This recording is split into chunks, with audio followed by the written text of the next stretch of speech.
l'école. L'école, c'est ce qui va fonder la République, c'est ce qui va la rendre forte, c'est ce qui va la consolider. Et d'ailleurs, c'est en fait ce qui m'a permis de faire choisir ce métier, c'est justement ce que m'a apporté l'école. Et en l'occurrence, ce qu'elle m'a apporté, c'est surtout les valeurs de la République.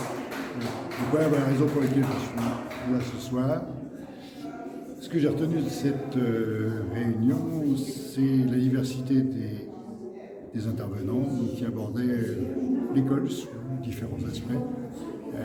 L'inclusion, on a vu des AESH témoigner, des enseignants sur je dirais, le dévoiement de leurs fonctions à des fins qui ne sont en tout cas pas celles que devraient être les objectifs de l'éducation. Et voilà, et les questions concrètes du public, voilà, sur la carte scolaire, des choses comme ça. C'était très intéressant. Et la pire des choses qu'a faite Macron, alors là j'hésite parce qu'il a donné dans la surenchère, ça pourrait être la réforme du baccalauréat de Blanquer.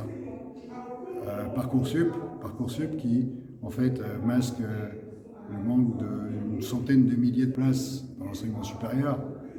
Et donc Parcoursup, il est là pour faire le tri, et puis voilà, il y a des gens qui restent sur le carreau, mais voilà, en gros, c'est un peu à cause de Parcoursup.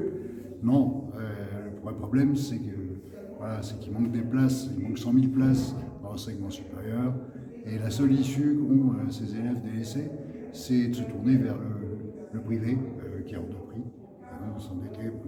Voilà, donc j'hésite entre tout ça, mais voilà, de toute façon, le résultat, c'est que moi, j'appelle à ces démissions, puisqu'on est dans une impasse totale, une impasse politique. Les européennes, au premier tour des législatives, ont bien signifié le rejet en fait de ce bloc centriste, néolibéral.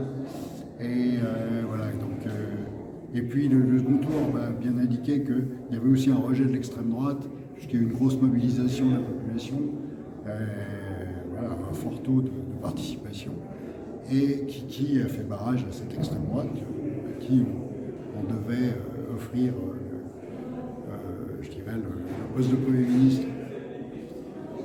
Donc il est clair que voilà, c'est cette politique qui est rejetée, et donc voilà, on est dans l'impasse, il n'y a plus qu'une personne à changer, c'est le président.